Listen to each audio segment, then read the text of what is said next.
All right, this is my final show on these airwaves as a host. It's been 10 years as a daily host for me, and I am stepping away because I've taken over as a brand manager. I've been gone a lot, and a big reason why I've been gone is in doing the brand manager stuff. Every time they're saying he's doing brand man stuff, it is because I've been searching for my replacement. We had over 125 applicants for this job. Turns out people love to work in sports radio, and went through a bunch of resumes, listened to a lot of people, interviewed a ton, and both in market and out of market. And we've heard a lot of the folks come across that have been here and worked here for a very long time. And it was not an easy decision by any stretch of the imagination. We have a ton of talented people that applied for this job out of market, and a ton of guys here that I think we all know. Anybody that listens to this station knows how talented the people that work here are, and how lucky we are to have guys that work, whether it's daily as show hosts, show producers, our shoulder programming, that are weeknights and weekends.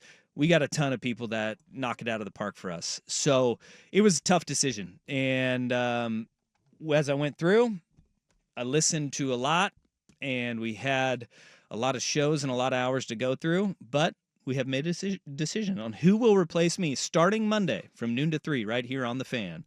It will be none other than Patrick Harris. Patrick Harris, P. Harris, is going to be working with Danny moving forward. Holy goodness. Welcome aboard, dude. Oh, I guess this is real now, huh? It is real. It is real. You know, it's funny. We've been talking through this process, and to pull the curtain back a little bit, since I think we're a pull the curtain back moment right now. We had a meeting the other day about some stuff going forward, and you looked at me and said, "You don't look very happy." No, I didn't. I did not think you were looking happy at all. I did say that. And what I will tell you, Dusty, is it's because it hasn't quite set in. This is kind of the first step. Yeah. And I am also aware, for those out there, you know, those that listen to my stupid little show over the last 10 years and filling in, and the love and the hate, and I have worked with pretty much everybody at this station. Today might be the first day that it really, like being here with you right now, might be the first time this really sets in. I mean, yeah. Do I seem happy right now? You do. Yeah, actually, there you go. For the first time, you do. And I'm excited for you, man. I think that, you know, as I said, we've got so many talented people applied for this job. And it's wild, just the years we've been through. Yeah. And see all the great people that come through, and you know, nobody really burns bridges here. Like, no. Some people might leave, some people come back. Shout out Will Darkins. And you remember they leave, and they never leave with a bad taste in their mouth. Yeah. It's always, I will miss you guys, and this was a special place. But this was, in listening to you and Danny, you know, I think that both of your levels of weird, and we've talked about this all the time, about the chemistry, the fit, and the match. You guys have got that level of weird that is going to be good, and it's going to be fun. And the show, your knowledge of sports is something that you guys both have in spades. I'm excited for the creativity that you guys are going to be able to bring together. Well, there's something I harken back on, and I take very, very fondly. When I say this, it might sound odd. It might sound not like the biggest compliment, but he meant it in a compliment. And I always harken back to Isaac Ropp. I was Jason was out, Big Sook was out for a couple shows, and I sat in with Isaac, and I said, "Hey, I think I'm going to go for that job." Because I remember I was here when we announced you as the new brand manager, and I said to him, I think I'm going to go for that job. And Isaac looked at me, and he said it again to me the other day while we were outside getting ready for shows. And he just kind of looked at me. He was like, "Dude, you're such a wild card. You're weird. Yeah, dude. You're very different than all of us here." And it's something I teach to my kids. You know, being weird is awesome. Yeah. Being normal is kind of lame, although I don't really know what normal is these days. You know, it's like 46% of the nation are normal. And you're like, well, that's not really like normal, because that's not above 50%. You know, that's not half. to be the majority, you have to be over half. That's only a plurality. Yeah, exactly. And so I always kind of ran with that. And I feel very fortunate that whether it's working with Rust or you or the boys in the morning or you know, the guys that do this in our market, maybe on the West Coast better than anybody else in Isaac and Jason, like working with everybody and the Bucks of the world, and you kind of learn that, hey, maybe this is something I should do. Maybe this is something that I was kind of built for. You know, don't talk to my mom. My mom thinks I'm the greatest person in the world, which is terrifying. Moms love their little boys. Moms love their boys. But yeah, it just kind of felt like this was what I was supposed to do. And this was really the first time in the 10 years I've been at this station that I really went for this job. And I remember back doing Hunt for the Host. I competed in the first year and lost to Keith Hill. Luke Anderson took second, and Rashad took third. And I remember walking away because I was eliminated in the final 12 or final 8. I can't remember. Final 8. Final 8. Thank you. Yep. Check the tape. It was very tough. And I remember being eliminated and saying to myself, I did not have a good performance that week. It was a club week. I overthought it. I tried too hard. And I was very frustrated that I was eliminated, only with myself. And the next year we came back and we did it, and it was like, look, dude, you can't think about this stuff. You just can't. You just have to go. You just kind of got to be you. Yep.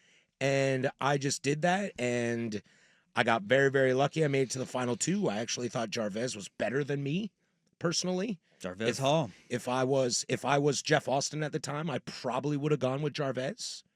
But they chose me, and I've never forgotten that opportunity. And I've always tried to, anytime I've been on this station, just be me. Yep. And that's the most important thing. That's the most important thing, and I think that's what's going to make the show really good with you and Danny.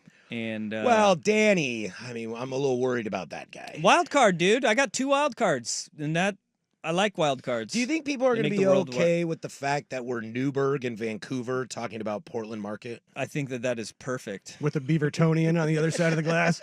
I'll tell you what, this radio station, we have every corner of this area just painted. Without a doubt.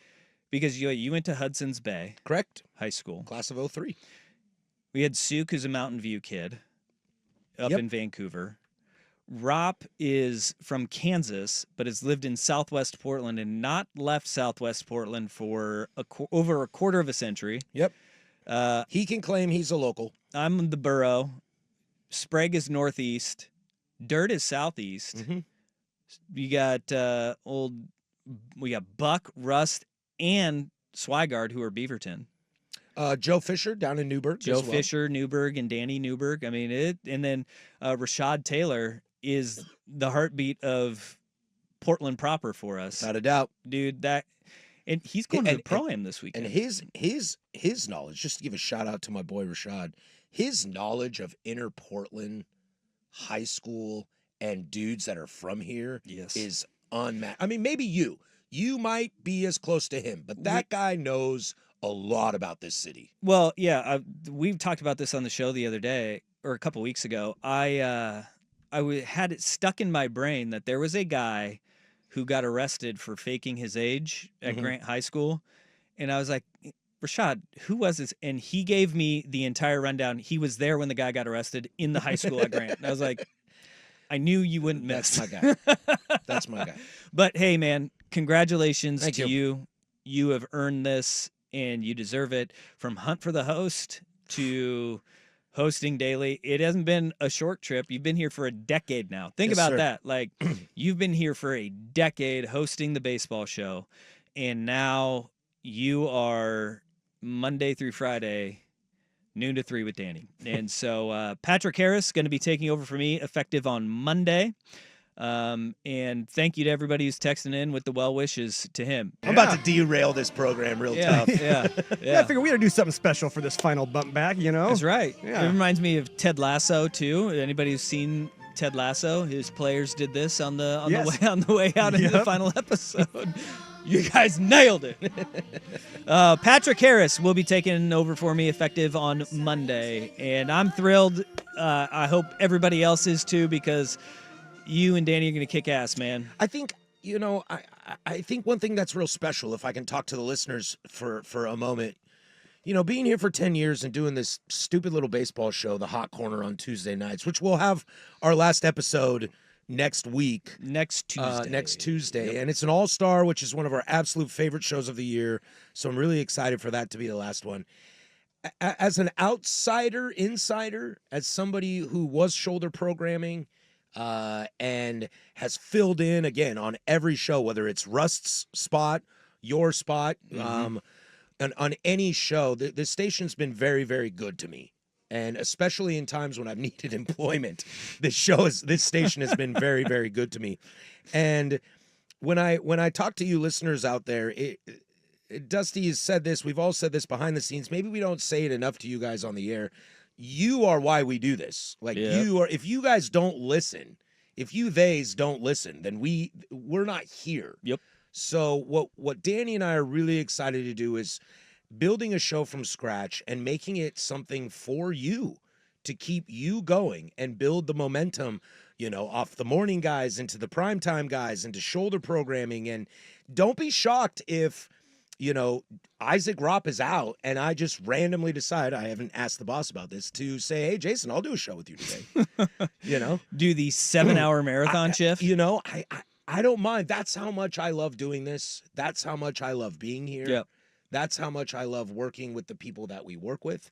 And I think you fans out there, it's coming across on the text line, 503-864-6326. Your love is massively appreciated. Yeah. Massively appreciated.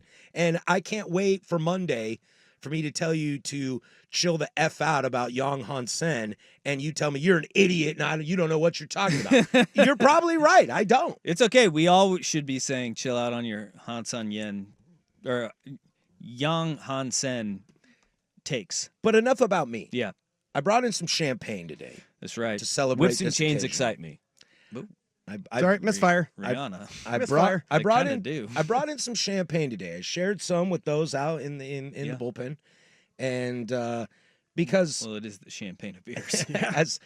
as great as this opportunity is for me, I think it would be stupid of us to not give you some love, Dusty. I produced your show for 2 months, 3 months when Will Darkins was on paternity leave, you and AJ. Yeah. And you being the brand manager, I applied for that job. And when you got it, I said, well, the only way to beat him is to take his job. I'll show him. I'll show him what's up. And we are so happy to be under you and have you as our fearless leader. That being said, since we got to get out of here, I want to throw a big shout out to Jeff Austin, who brought me in this building to begin with. A giant shout out to Mike Lynch, who taught me how to be a one, although they were pluses and minuses. A huge shout out to Joe Fisher for being my producer and my co-host of late, and Dusty and Cooley and Johnny and Kurt and Luke and the whole awesome crowd out there. I can't thank you guys enough. We'll do great things. All right. This has been fun. I have loved every minute of being on the air, but not very many people in this industry get to go out on their terms, and I get to on mine. It was going to be an awesome, awesome time to be a listener of the fan, to be a member of this fan team, and anybody that can hear this You're is a doing P1 it right now. I am a P1. You're the P1. I am the P1. I'm always listening. I'll still be around, but I appreciate every single person that has been along for this ride, and I'm not going anywhere. I'm still around.